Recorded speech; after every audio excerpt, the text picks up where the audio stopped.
Very good morning, dear students.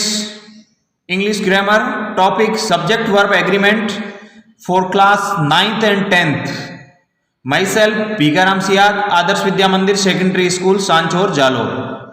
Subject verb agreement के अंतर्गत हमने दो रूल्स पहले पढ़े थे. उसके बाद नेक्स्ट कुछ और टॉपिक्स हैं जो हम समझने का प्रयास करेंगे. रूल नंबर थर्ड में देखिए, यदि वाक्य में दो नाउन्स के बीच में एंड हो तो एंड के पहले जो नाउन है उसमें कोई आर्टिकल ए एंड द दिया हुआ होता है, लेकिन एंड के तुरंत बाद वाले नाउन में कोई आर्टिकल नहीं दिया हुआ हो सकता है अथवा दिया हुआ हो सकता है. ध्यान देने वाली बात यह है कि यदि दो डिफरेंट नाउन है और पहले वाले के आगे तो आर्टिकल दिया हुआ है और दूसरे वाले के आगे आर्टिकल नहीं दिया हुआ है और एंड से जुड़ा हुआ है, इट मीन्स वो सिंगुलर सब्जेक्ट है, अर्थात वही सब्जेक्ट है, सेम का सेम. इट मीन्स उसके लिए सिंगुलर वर्ब प्रयुक्त होगी.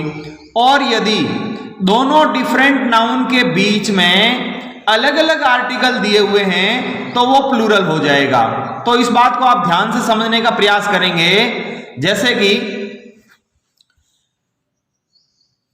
The teacher and poet coming, the teacher and poet coming.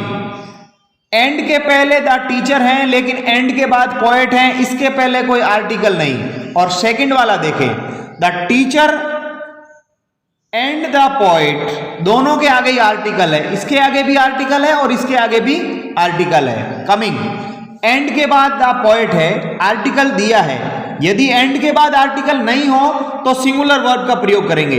जैसे कि ऊपर वाले में एंड के बाद में इसके बाद साथ में आर्टिकल, पोएट के साथ में आर्टिकल नहीं है और इसमें पोएट के साथ आर्टिकल है. इट मीन्स ये सिंगुलर वर्ब इसके साथ प्रयुक्त होगी. ये टीचर और पोएट एक ही है, इसलिए इसके साथ में सिंगुलर वर्ब आएगी. और सेकंड वाले में द पोएट अलग है, द टीचर अलग है, इसलिए इसके साथ में प्लूरल वर्ब आएगी. ध्यान देने वाली बात यही है. तो एग्जाम्पल को हम लोग दोबारा रीड करेंगे. The teacher and poet coming, it means ये सिंगुलर हो गया तो इसके साथ में आप लोग इज का प्रयोग करेंगे, क्योंकि जो टीचर है वही पोएट है, इसलिए ये दोनों एक ही हो गए तो इसके साथ सिंगुलर वर्ब प्रयुक्त हो गई. The teacher and the poet coming. अब ये जो टीचर है और ये जो पोएट है ये दोनों अलग अलग हो गए, क्योंकि दोनों के साथ में आर्टिकल लगे हुए हैं, तो इसके ये बहुवचन हो जाएगी. ये सिंगुलर वर्ब इसके साथ में नहीं आएगी, इसके साथ में प्लूरल वर्ब आएगी.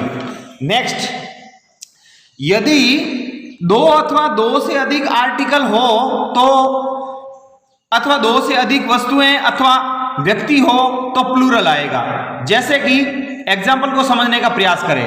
ए clerk and typist sitting, a clerk and a typist sitting. The headmaster, teacher and clerk working. The headmaster, the teacher and the clerk working. इसको आप ध्यान से समझने की कोशिश करिएगा. क्लर्क के पहले आर्टिकल है, टाइपिस्ट के पहले आर्टिकल नहीं है, इट मीन्स ये दोनों एक ही है, तो ये सिंगुलर हो गया. सेकंड वाला, ए क्लर्क एंड ए टाइपिस्ट, तो ये क्लर्क और ये टाइपिस्ट दोनों अलग अलग है, इसलिए ये बहुवचन हो गया, तो इसके साथ में वर आ जाएगा. The headmaster, teacher and clerk, it means ये हेडमास्टर भी है, टीचर भी है और क्लर्क भी है, तो ये सिंगुलर हो गया, इसके साथ में इज आएगा. The headmaster, the teacher and the clerk, तो ये हेडमास्टर अलग है, टीचर अलग है और क्लर्क अलग है, तो ये प्लूरल हो गया, तो इसके साथ में आर आ गया. ये सब्जेक्ट वर्ब एग्रीमेंट का महत्वपूर्ण रूल्स है और इसको आप ध्यान से समझने का प्रयास करेंगे. उसके बाद rule number 4, all, many, both, several. इनका मतलब होता है कई, और कई मतलब plural. Few, a few, the few आदि शब्द स्वयं बहुवचन यानी प्लूरल का बोध कराते हैं, इसलिए प्लूरल वर्ब का प्रयोग होता है. जैसे all the students of this school play football. देखिए ऑल शब्द आ गया, इट मीन्स ये स्टूडेंट है और प्लूरल है, तो यहाँ पे प्लूरल वर्ब, ये तो सिंगुलर है, एस लगा हुआ है, तो ये प्लूरल वर्ब है, प्ले हो गया. नेक्स्ट एग्जाम्पल, मेनी बॉयज यानी बहुवचन, were playing in the ground, तो इसमें वाज नहीं आएगा, क्या आएगा, वर आएगा.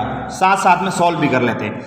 सेवरल यानी कहीं, सेवरल सिटीज आर डर्टी, वर होता तो वर आ जाता, और आर है तो आर लगाएंगे, इज नहीं लगाएंगे। ए फ्यू मैन इज या are sitting in the room, a few man यानी कुछ लोग बैठे हैं, तो यहां पे आर आ जाएगा। Next, few friends are sincere, few friends बहुवचन है are. Many girls are dancing on the stage, तो इसमें आर आ जाएगा। इस बात को आप ध्यान से समझने का प्रयास करें। ये सब्जेक्ट वर्ब एग्रीमेंट के रूल्स थे। अब सब्जेक्ट वर्ब एग्रीमेंट के रूल्स में रूल्स नंबर 4 बी, इसमें ध्यान देने वाली बात है, मेनी ए के बाद हमेशा सिंगुलर वर्ब आएगा। ये मेनी है तो प्लूरल है, और उसके बाद में ए आ गया, ए मतलब एक सिंगुलर, तो सिंगुलर हो जाएगा। Many a man was arrested, were arrested नहीं आएगा, वॉज अरेस्टेड, क्योंकि मेनी के बाद में ए आ गया, इसलिए ये सिंगुलर हो गया। तो सिंगुलर इसमें कौन सा है? Was. Many a pen is good, is आ जाएगा। Many an accident was serious. Next, many a student is singing songs, is. Next है, मच के साथ हमेशा सिंगुलर वर्ब आएगा। मच के साथ क्या आएगा? सिंगुलर आएगा, क्योंकि मच है वो क्वांटिटी को शो करता है, जो आपकी जिसको हम काउंट नहीं कर सकते उसके साथ मच आएगा। जैसे मिल्क है तो मिल्क को काउंट नहीं कर सकते, लिक्विड है। Much milk was sold today, was आ जाएगा इसमें। There is much water in the river.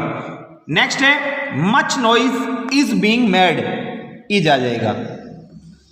Next, छठा रूल, निम्नलिखित शब्दों के साथ हमेशा सिंगुलर वर्ब आएगा। निम्नलिखित शब्दों को ध्यान से पढ़ना। Each, either, every, everybody, either, neither, none, no one, nobody, one of the, इनके साथ में क्या आएगा? हमेशा सिंगुलर वर्ब आएगी। ध्यान देने वाली बात है। Each boy is sleeping, each boy is sleeping. Next, everyone is present, everyone is present. Next, every man, woman and child was present in the festival, was आ जाएगा इसमें क्या आएगा? was आएगा।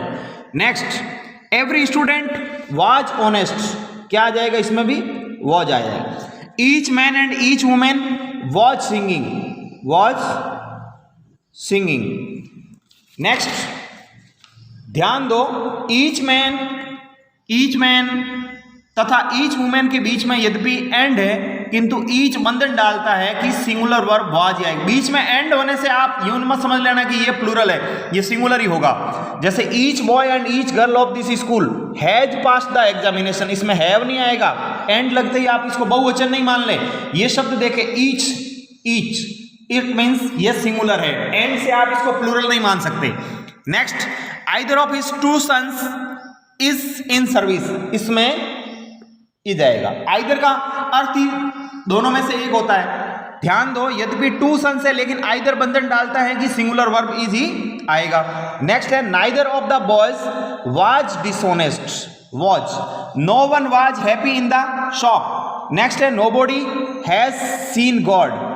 Next, none of the boys is making a noise, is आ जाएगा इसमें। ध्यान दो, यद्यपि बॉयज प्लूरल है लेकिन नन बंधन डालता है कि सिंगुलर वर्ब इज ही आएगा। नेक्स्ट, लास्ट सेंटेंस है, one of the boys was writing a story, one of the boys was writing a story. इसके बाद में आपको कुछ टेक्स्ट एक्सरसाइज देता हूं घर पे, जिनको आप करेंगे और समझने का प्रयास करेंगे। Related to subject verb agreement, some exercise. The poet and the writer is या are dead. Second, each day and each hour is या are valuable. Next, each and every student playing, several students very dishonest, a few women talking, many birds chirping, all the boys of the village very notorious, many a man good, much water dirty, every man of this town was या were very brave. इस तरह से आपको कोष्टक में verb दी हुई है, इनको आप इसके अंदर भरेंगे और ये एक्सरसाइज आप घर से करके लाएंगे। आई होप कि आपको वीडियो अच्छा लगा होगा और डिफिकल्ट चीज़ थी जो आपको समझ में आई होगी। धन्यवाद, शुभ दिन। Have a nice day.